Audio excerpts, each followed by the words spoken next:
Clean the house now. No rest for the help. That's what Jack shouted, throwing beer on me. Caught off guard by the sudden action, I froze. I was drenched and the strong scent of beer filled my nostrils. Jack continued to hurl abusive words at me. What should I do? What does Jack want from me? Overwhelmed, I was at a loss for words when suddenly, from the computer, I heard a familiar voice. Upon hearing it, Jack, who was red with anger just moments ago, stiffened and collapsed on the spot. My name is Susan Miller. I'm 33 years old. I worked as a secretary in a company in Kansas, putting in my best every day. Every day was filled with crunching numbers and going through heaps of documents. I often thought I should be using the computer more, but being among the younger employees, I didn't have much say. Always trying to please my superiors and being forced into after-work drinks I had no interest in attending. My spirit was utterly worn out. This number here is wrong again. I'm sorry. Please be careful. You've been making a lot of mistakes lately. Yes. Perhaps due to the exhaustion, my mistakes became more frequent, and my already dwindling confidence in my work diminished further. Maybe I'd be better off quitting. That's what I was thinking, when a man started coming to our company for sales. This man, who later became my husband, was named Jack Miller. Just at a glance, it was clear that Jack was a kind man. Even to someone like me, who just served tea, Jack was always kind. I found myself gradually drawn to him. However, I couldn't express my feelings to Jack. After all, I was the one who had feelings for him, and I assumed he probably didn't feel the same way about me. That's what I believed. But a few months after Jack began visiting the company, he made a move.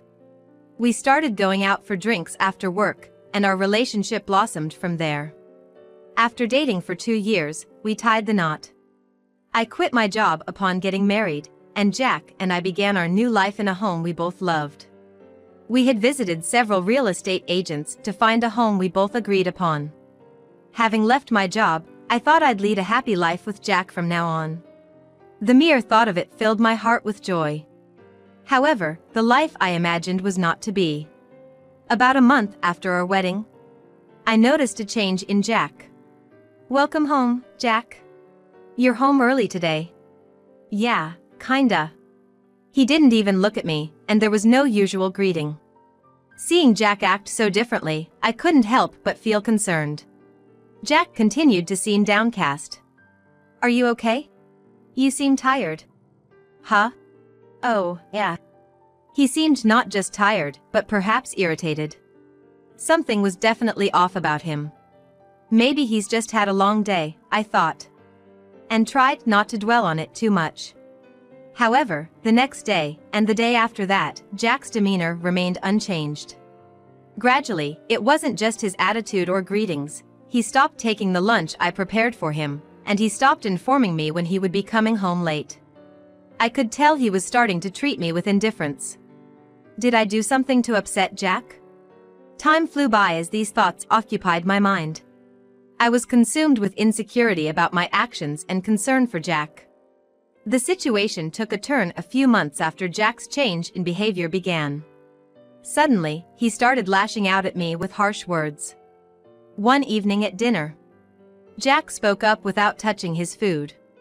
Hey, Susan. You realize it?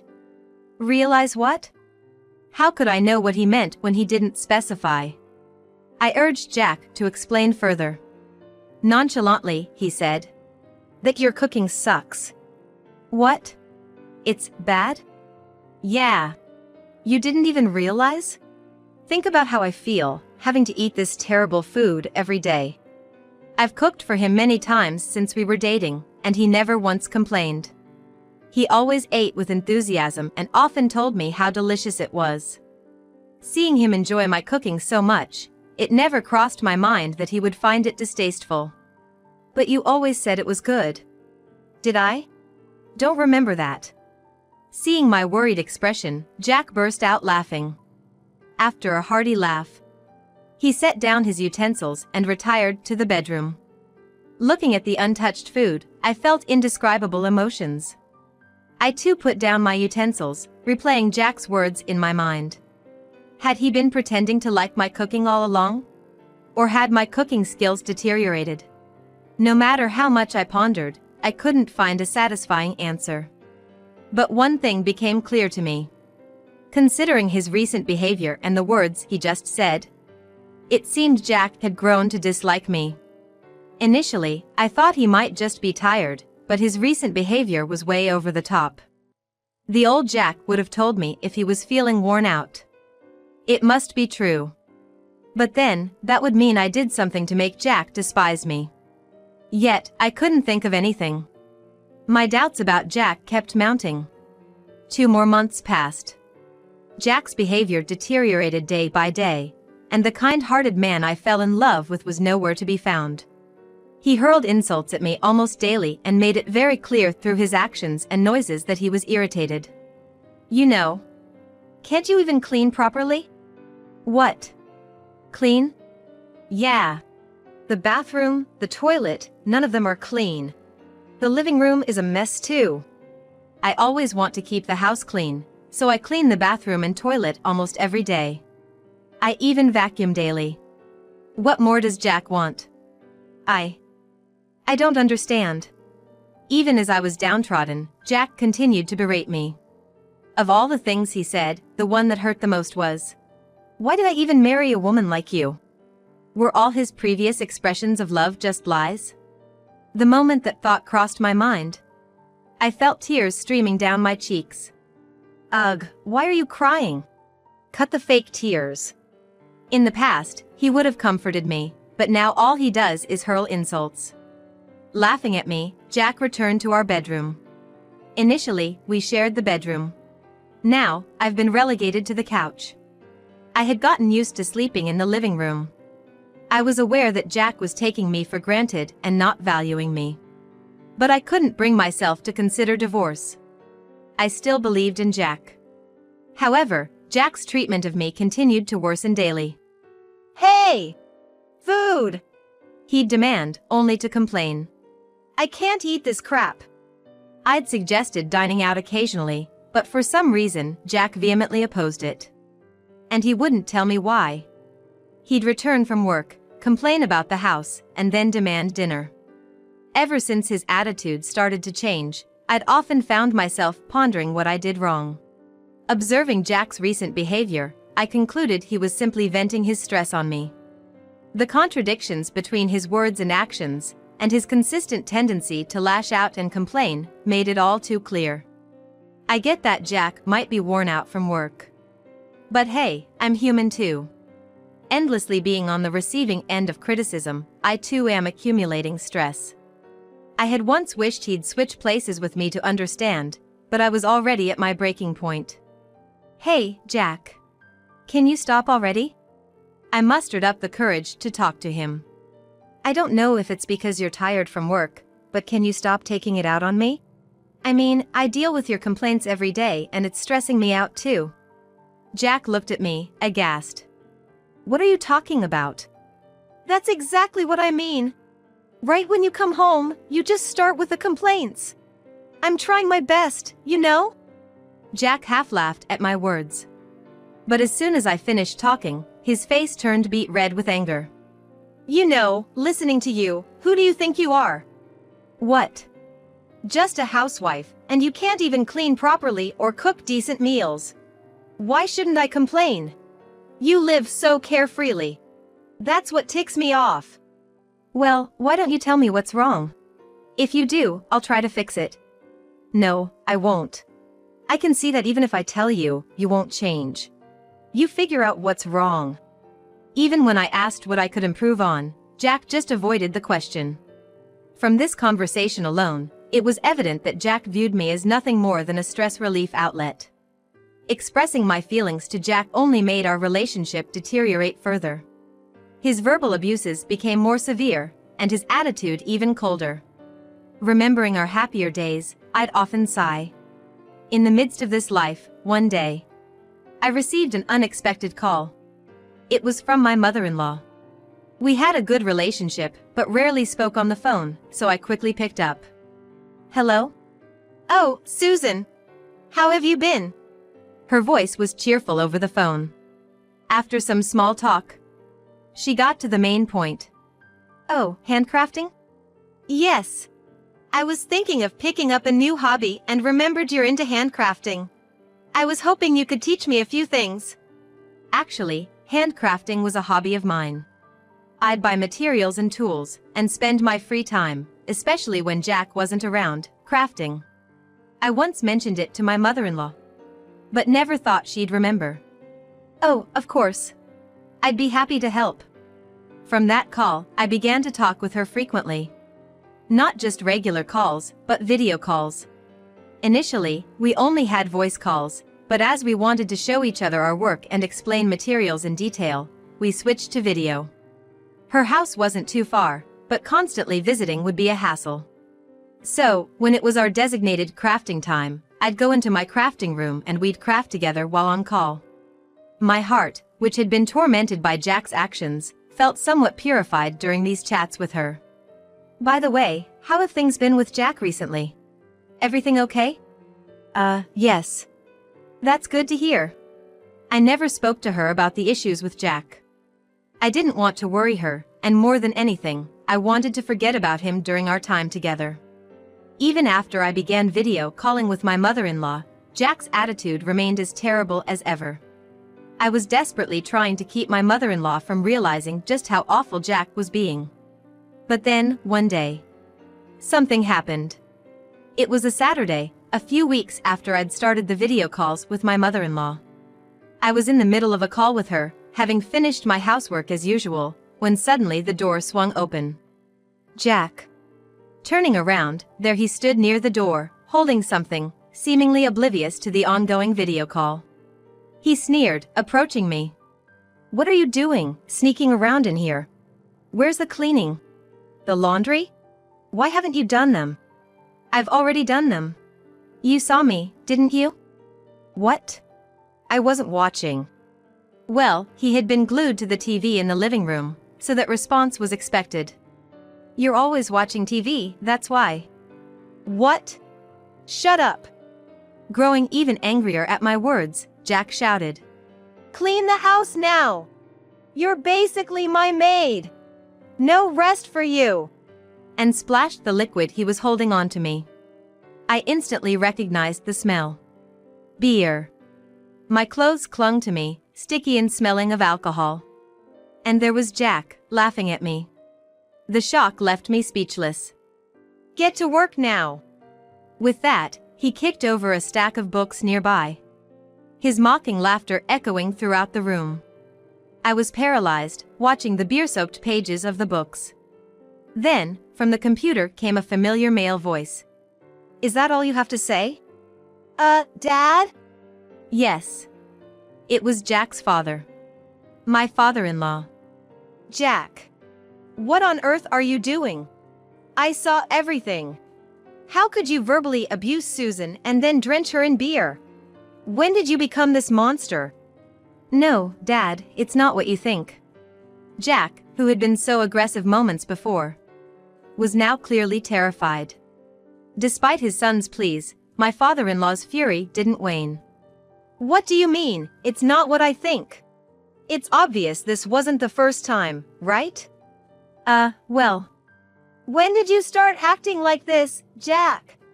My father-in-law seemed deeply disappointed, and understandably so. Seeing his own son behave this way must have been shocking. Ignoring Jack's attempts to explain, my father-in-law turned to me with an offer. Susan, do you want to come over to our place right now? Now? Yes. I don't feel comfortable leaving you there with him. If you're okay with it, I'll come get you right away. I was taken aback by his sudden invitation. But thinking it over, I couldn't predict what Jack might do next. Is that okay with you? Absolutely. Wait for me. And Jack, if you do anything to her, you'll answer to me. With that, he ended the call. I quickly packed a bag and waited by the front door for my in-laws to arrive. Jack was pacing nervously, but he didn't harm me.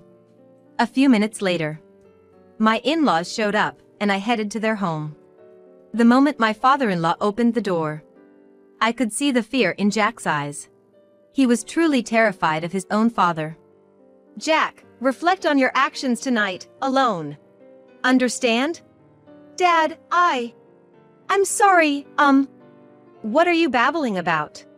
Your apologies should be directed at Susan, not me. Just reflect on your behavior. Got it? With that, my father-in-law ushered me out of the house. I had changed my clothes, but I hadn't had the chance to shower. Wrapping a towel around me, he gently led me to his car. Minutes later, we arrived at my in-laws' house, where my mother-in-law was waiting. Susan, are you okay? Yes. Thank you.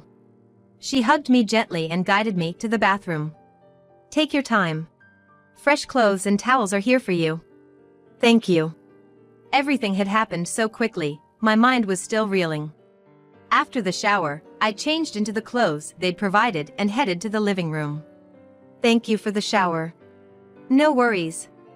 Both my father-in-law, with his stern face, and my concerned-looking mother-in-law were seated on the sofa. Urged by my mother-in-law, I sat down. Susan, can you tell us everything that's been going on? It wasn't the first time, was it? Well. Please, Susan. Lost for words, I fell silent. However, my in-laws patiently waited for me to speak. Minutes passed, and I recounted everything that had transpired since our marriage and why I hadn't confided in them earlier. They listened without interrupting until I finished. And then, things got like today. Why didn't you tell us sooner? I didn't want to worry you. I'm sorry. Well, I understand how you feel, but don't let someone like that get the best of them. Yes, I'm sorry. Although they were stern, I could feel they were genuinely concerned for me. There was another prolonged silence. Both of them seemed deep in thought, and the atmosphere wasn't one where words could easily flow. After a few minutes, my father-in-law finally broke the silence. Susan, do you still love Jack? To be honest, I think Jack will just repeat his behavior. Maybe you should consider a divorce. Beside him, my mother-in-law nodded in agreement.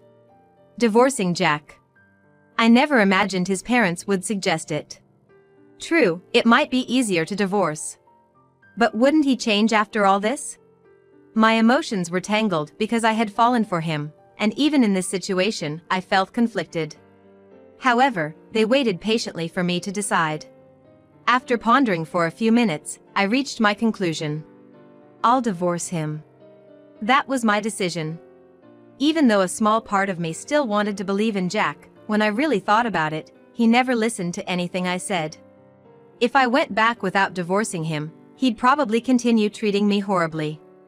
That's what I felt. My decision seemed to bring relief to both of them. After some discussion, we decided to propose the divorce the next day. Finally, I would be free from Jack. Even though I had hoped for his change until the very end, when the decision of divorce was settled, I felt at ease. The next day, I went to the house, accompanied by my in-laws. When we rang the doorbell, we heard footsteps immediately, and Jack opened the door. Susan. And Mom and Dad. Seeing his parents, Jack visibly looked disappointed. It should have been obvious that I wouldn't return alone so soon after what had happened. We entered the house and sat on the sofa. My in-laws also took seats beside me. Jack, still not apologizing, seemed restless.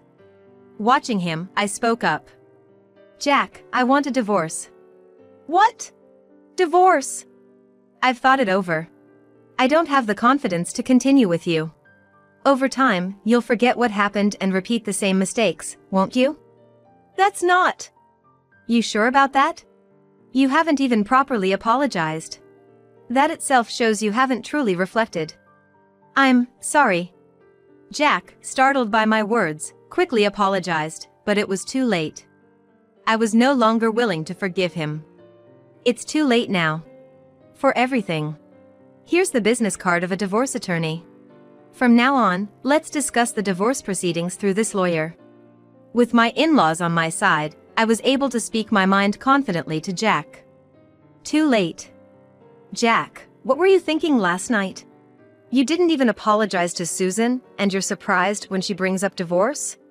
If you were truly aware of the severity of your actions, you wouldn't be so shocked. I did something terrible, but I never thought it'd lead to divorce. You never thought it'd lead to divorce? You really have no clue, do you? I could see Jack shrinking back. All his bravado seemed to have vanished. Our relationship ended without him sincerely apologizing even once. By the way, as I was packing my things to leave the house, I asked him, "Why did your attitude change so drastically after we got married? When we were dating, there was none of this." At my question, Jack hesitantly opened his mouth. "I didn't want to be taken for granted, that's all." What? Taken for granted? Did I ever treat you that way when we were dating? No, you didn't. Please keep your wild imaginations in check. It's truly unbelievable. Yes. I understand. I told Jack that and left the house with my in-laws. I would never return here again. I did have an attachment to the house itself, so I felt a bit lonely. I had been staying at my in-laws' house. Being a full-time homemaker with no money, my in-laws had offered me a place to stay. Of course, I was nervous at first.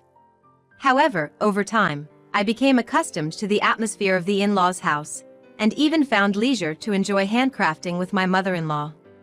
During that time, Jack, who hadn't completely given up, tried to contact me. However, with my father-in-law intervening through my smartphone, telling him, "We're cutting ties with you," all communication ceased. Jack probably never imagined I'd be living with his parents. Seeing how he tried to sneakily contact me even after the divorce, I realized he still looked down on me. It was the right decision to divorce such a man. I can't thank my in-laws enough for urging the divorce. Now, a year after the divorce, I've started living alone and working part-time, leading a fulfilling life. I felt it wasn't right to depend on my in-laws forever. Though I moved out, I still maintain a relationship with them and continue to rely on them in various ways. Though we aren't bound by blood, my in-laws treated me like real family. Now, my goal is to repay their kindness. I wonder what I could do to make them happy. Today, and every day, I live my life without forgetting the gratitude I owe to my in-laws.